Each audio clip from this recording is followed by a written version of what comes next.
नमस्कार। तो क्या केंद्रीय विद्यालय में 2026-27 के एडमिशन की तैयारी चल रही है? ये प्रोसेस थोड़ा मुश्किल लग सकता है, पर घबराइए नहीं। यहाँ हम इसे बिल्कुल स्टेप बाय स्टेप समझेंगे ताकि कोई भी जरूरी जानकारी आपसे छूट ना जाए।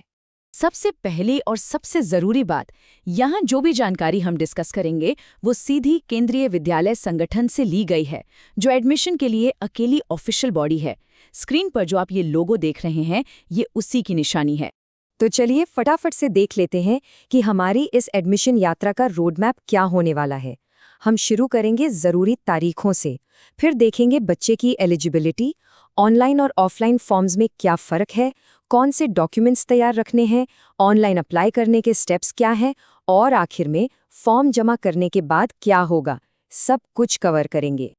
चलिए तो सबसे पहले और सबसे ज़रूरी चीज़ से शुरू करते हैं, यानी एडमिशन का पूरा शेड्यूल।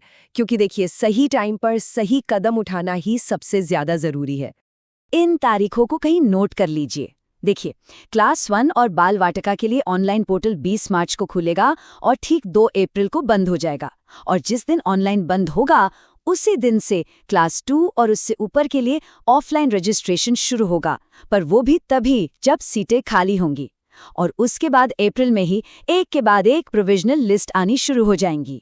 ठीक है, तारीखें तो हमने देख लीं। अब आते हैं अगले सबसे ज़रूरी स्टेप पर।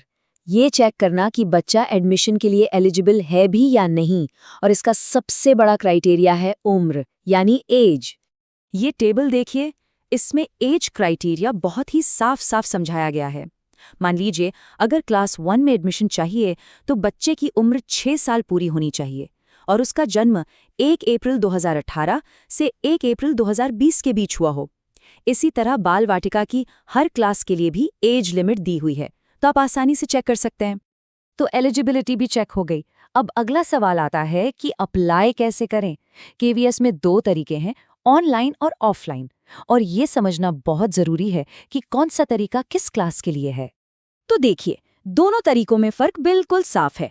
अगर आप क्लास 1 या बाल वाटिका के लिए अप्लाई कर रहे हैं तो सब कुछ ऑनलाइन होगा, 20 मार्च से 2 अप्रैल के बीच। और अगर क्लास 2 या उससे ऊपर की क्लास के लिए सोच रहे हैं तो आपको स्कूल जाकर ऑफलाइन फॉर्म जमा करना होगा, वो भी 2 अप्रैल से 8 अप्रैल के बीच। अच्छा, अब इससे पहले कि आप फॉर्म भरना शुरू करें, एक बहुत ज़रूरी काम है, तैयारी। मतलब सारे डॉक्यूमेंट्स और जानकारी पहले से ही इकट्ठा कर लेना, ताकि फॉर्म भरते समय कोई परेशानी ना हो। ये रही आपके डॉक्यूमेंट्स चेकलिस्ट।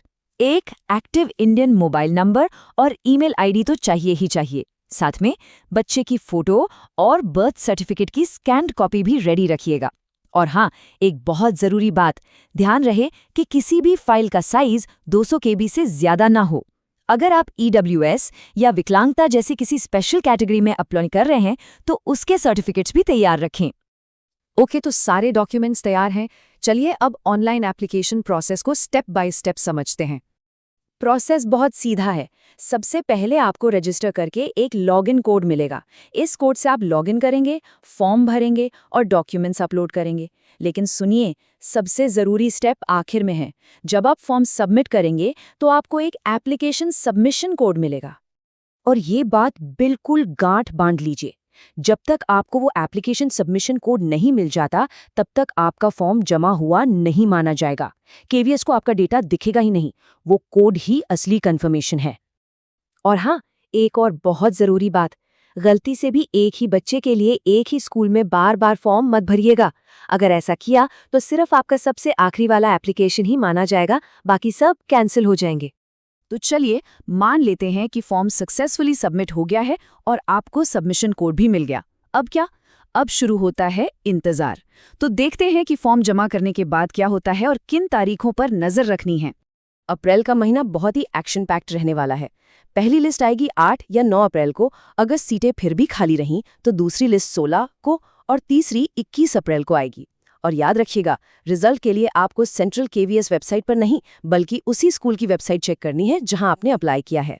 एक और बात समझना बहुत ज़रूरी है, सिर्फ फॉर्म भर देने का मतलब ये नहीं है कि एडमिशन पक्का हो गया। ये एडमिशन की गारंटी बिल्कुल नहीं है। सिलेक्शन कई चीज़ों पर निर्भर करता है।